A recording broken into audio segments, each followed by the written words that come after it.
أعوذ بالله من الشيطان الرجيم.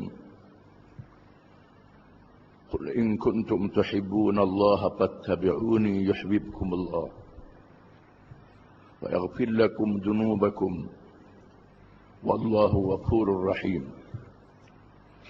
قل أطيعوا الله والرسول فإن تولوا فإن الله لا يحب الكافرين.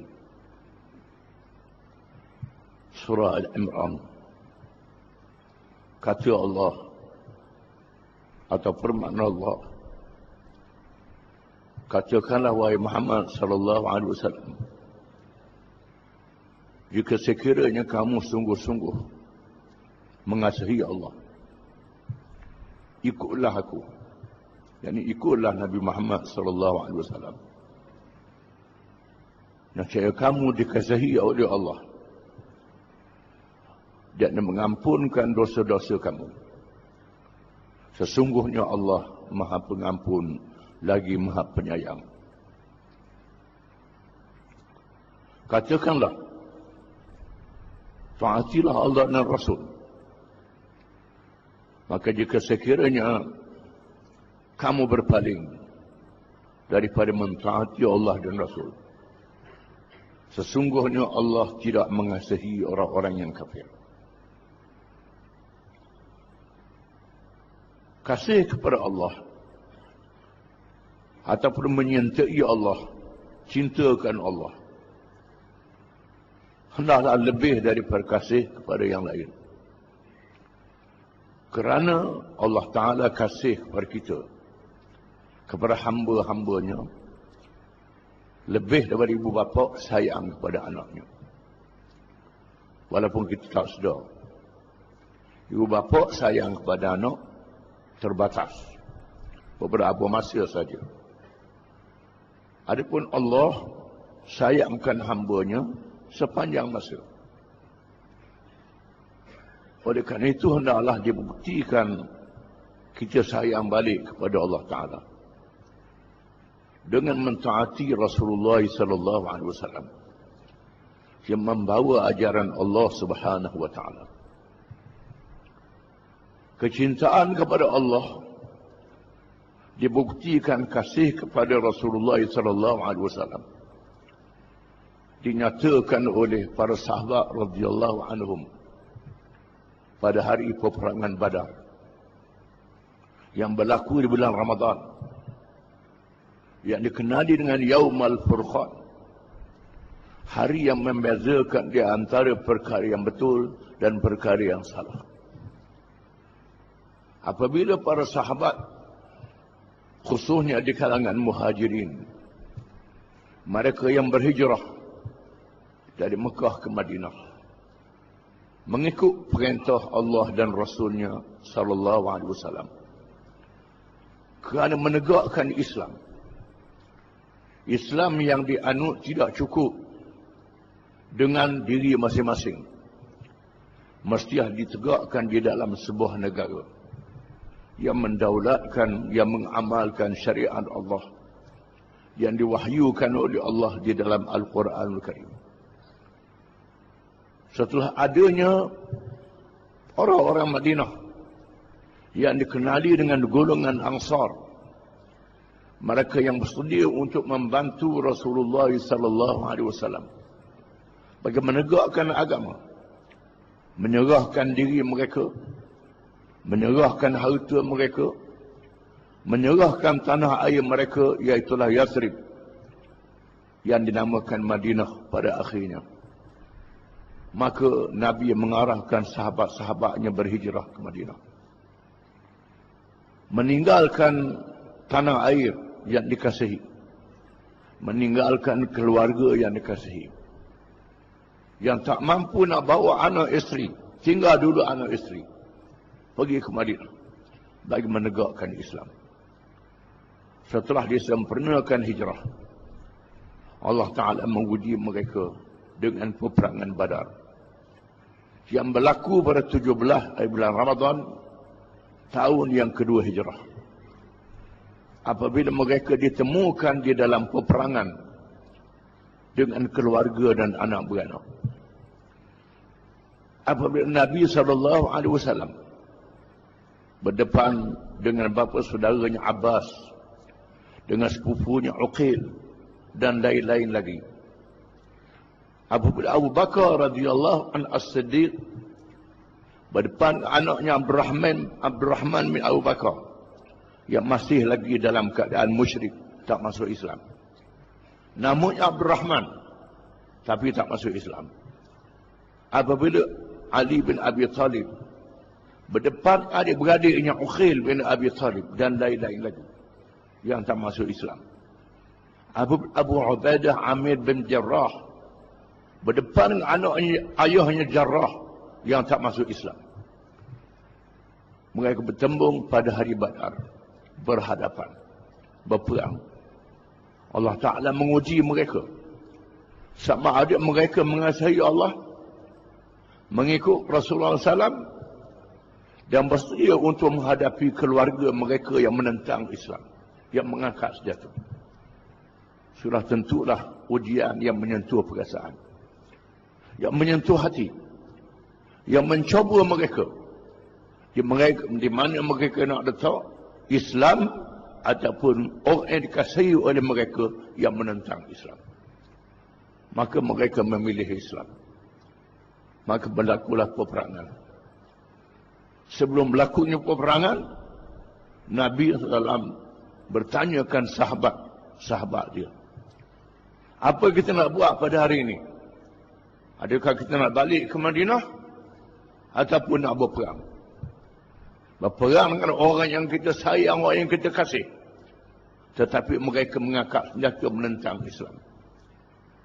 Lalu berkata Al-Miqdad bin Aswad radhiyallahu anhu, ya Rasulullah, ma naqulu kama qala banu Israil li Musa, idhhab anta wa rabbuka faqatila inna hahuna qa'idun, walakinna naqul idhhab anta wa rabbuka faqatila inna ma'akuma muqatilun.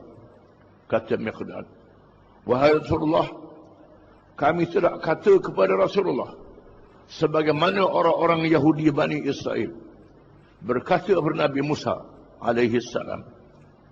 Apabila Nabi Musa ajak mereka masuk ke Palestin untuk menentang kaum Jabari, iaitulah kaum gergasi yang dianggap besar tubuh mereka. Setelah mereka ditolong oleh Allah dengan mukjizat, ditenggelamkan Firaun dan bala tenteranya yang dilihat oleh mereka sendiri. Kuasa Allah Ta'ala menenggelamkan 1 juta tentera Firaun. Sekarang Allah Ta'ala suruh mereka pergi masuk ke Palestin menghadapi kaum Jabarin. Orang Bani Israel berkata, wahai Musa, kami tak mau pergi. Pergilah engkau dengan Tuhan engkau, wahai Musa. Kata Miqdad, wahai Rasulullah, kami tak kata kepada Rasulullah sebagaimana orang Yahudi Bani Israel kata kepada Nabi Musa. Kami kata kepada Rasulullah, pergi, kami akan ikut, dan kami bersama dengan Allah dan Rasul.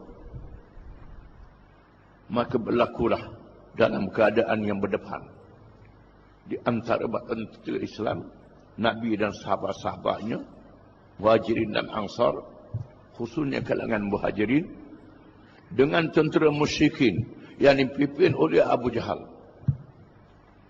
Di masa itu Abu Jahal menadah tangan berdoa kepada Allah. Abu Jahal juga berdoa kepada Allah, percaya kepada Allah, dan berdoa, Allahumma aqta'na lirrahim wa atana bima la yu'raf fa'ahinhul ghada. Ya Allah, ya Tuhanku, kata Abu Jahal, inilah dia, yakni Muhammad dan pengikut-pengikutnya, aqta'un alir rahim, yang sanggup memutuskan silaturahim, memutuskan keluarga, berlawan anak beranak. Ini dia Muhammad, lawan anak beranak dia sendiri. Wa atana bima la yu'raf, membawa ajaran sesat. Dia kata Nabi bawa ajaran sesat, ajaran yang bercanggah dengan nenek moyang. Fa'ahinhul ghada, binasakanlah dia pada hari ini. Dan Nabi juga berdoa kepada Allah. Nabi doa kepada Allah, mengangkat tangan tinggi sehingga nampak putih di bawah ketiak. Allahumma intahlik hadhihi al-isabatu la tu'bad. Ya Allah, ya Tuhanku, jika sekiranya binasalah pasukan yang kecil ini, pasukan yang kecil, yang jumlahnya 313 orang, yang tidak lengkap dengan senjata, sebahagiannya bersenjatakan kayu, menghadapi 1000 bala tentera yang lengkap senjata. Kalau engkau binasakan pasukan ini, tidak ada lagi orang yang beribadat kepada-Mu, wahai Tuhan. Tak ada lagi orang yang menegakkan Islam, memperhambakan diri kepada-Mu, wahai Tuhan. Di sini hikmat mengapa Nabi berdoa, Allahumma in tahlik hadhihi al-isabatu la tu'bad. Kalau binasa pasukan yang kecil ini, nascaya tak ada lagi orang sembah-Mu, wahai Tuhan. Mengapa Nabi tak kata, kalau kalah kami, nascaya tanah air kami akan dijajah, anak isteri kami akan ditawan, harta kami akan dirampas, diri kami akan dibunuh. Mengapa kami tak doa begitu? Nabi tak doa begitu, tapi doa sekiranya binasa, tak ada lagi orang Islam, tak ada lagi orang mengabdikan diri kepada-Mu, menunjukkan bahawa yang penting ialah menegakkan Islam. Islam yang menyelamatkan diri kita, Islam yang menyelamatkan tanah air kita, Islam yang menyelamatkan ibu bapa kita dan keluarga kita. Kalau sekiranya menyelamatkan bangsa seperti golongan nasionalis yang memperjuangkan kebangsaan, menyelamatkan tanah air, menyelamatkan anak beranak, Islam tak peduli selamat ke tak selamat, maka semuanya tak selamat.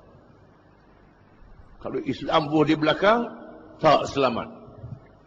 Islam tinggal, tak selamat. Bangsa tak selamat, keluarga tak selamat, Melayu tak selamat, Arab tak selamat. Kalau Islam diselamatkan, semuanya selamat. Maka Islam diselamatkan. Menyelamatkan Islam menandakan cinta kepada Allah. Islam daripada Allah. Apa makna Islam?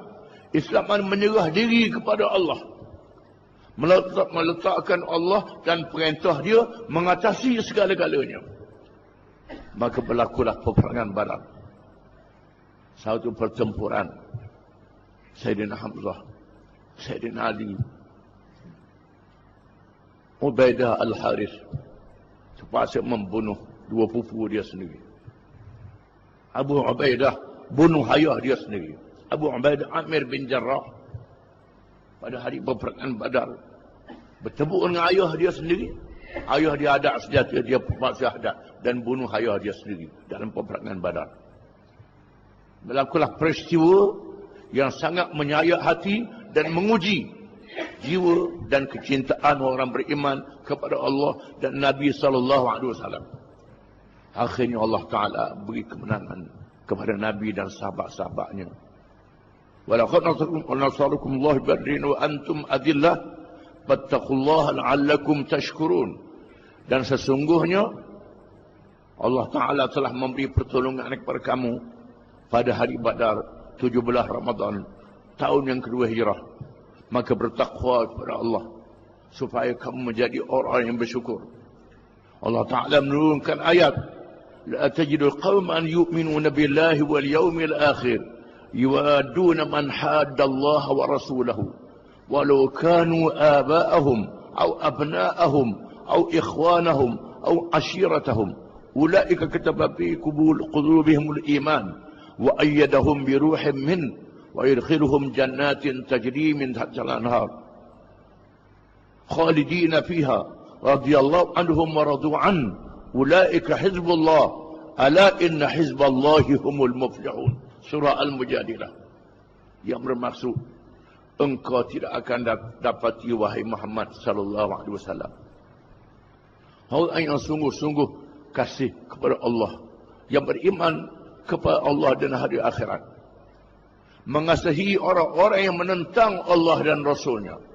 Walaupun orang yang menentang Allah dan Rasul itu ayah-ayah mereka sendiri, anak-anak mereka sendiri, adik-beradik mereka sendiri, keluarga mereka sendiri, mereka itulah orang yang Allah masukkan ke dalam hati mereka kekuatan iman Sehingga kasih kepada Allah mengatasi kasih yang lain. Mereka itulah orang-orang yang Allah masukkan mereka ke dalam syurga, yang mengalir di bawahnya sungai-sungai. Mereka kekal di dalamnya. Mereka meradai Allah dan Allah meradai mereka. Mereka itulah kumpulan Allah. Dan kumpulan Allah itu yang akan mendapat kemenangan dunia dan akhirat. Ulama mengatakan sebab nuzul ayat ini ialah kepada sahabat-sahabat Nabi pada hari peperangan Badar. Khususnya Abu Ubaidah Amir bin Jarrah yang membunuh ayah dia sendiri. Dan Abu Bakar berdepan dengan anak dia sendiri Abdurrahman. Mujuk Abdurrahman tak dibunuh, masuk Islam. Masuk Islam. Dan mujurlah Sayyidina Ali tak bunuh. Abang dia Uqil masuk Islam. Dan Abbas masuk Islam. Tapi Abu Ubaidah bunuh ayah dia sendiri. Oleh kerana itulah bila Sayyidina Umar dalam keadaan tenang ditikam oleh Abu Lu'ah nak meninggal dunia, nak pilih siapa jadi khalifah selepas dia. Masa itu Abu Ubaidah sudah mati kerana sakit taun di Syam. Sayyidina Umar kata, sekiranya Abu Ubaidah masih hidup, nescaya aku cadangkan dia menjadi khalifah, kata Sayyidina Umar. Ayat ini ialah menunjukkan mereka yang dipilih oleh Allah, yang meletakkan kasih kepada Allah lebih berkasih kepada yang lain. Betapa pentingnya perkara ini, sehingga Nabi Daud alaihi salam berdoa, doa Nabi Daud, Allahumma inni as'aluka hubbaka wa hubba man yuhibbuk wal amal alladhi yuballighuni hubbak. Allahumma ij'al hubbaka ahabba ilayya min nafsi wa mali wal ma'il barid. Min nafsi wa ahli wal ma'il barid.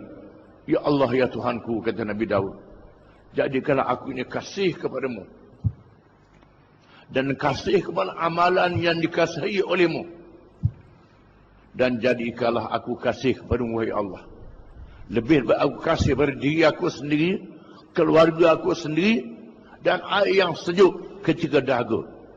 Air yang sejuk ketika dahaga. Kasih kepada Tuhan lebih lagi daripada kasih pada air yang sejuk ketika terlalu dahaga. Macam kita lapar dan dahaga pada hari puasa, kita meninggalkan makan dan minum kerana kasih kepada Allah. Itu latihan untuk kasih kepada Allah. Menunjukkan bahawa kasih kepada Allah adalah kasih lebih daripada segala yang lain, iaitulah dengan kita menegakkan Islam, mengatasi segala lain, lebih daripada yang lain. Kerana Allah sahaja yang menyelamatkan kita dari dunia sehingga hari akhirat. Allah sahaja yang bersama dengan kita ketika kita dalam kubur sehingga hari akhirat. Harta kita bila mati habis, tak boleh nak apa dah. Keluarga dan anak beranak, anak isteri dan lain-lain, sanggup atau kat kubur saja, tak sanggup kambuh dengan kita dalam kubur. Yang sanggup, yang bersama dengan kita adalah Allah, iaitulah amalan kita kepada Allah Subhanahu wa taala. Wallahu a'lam.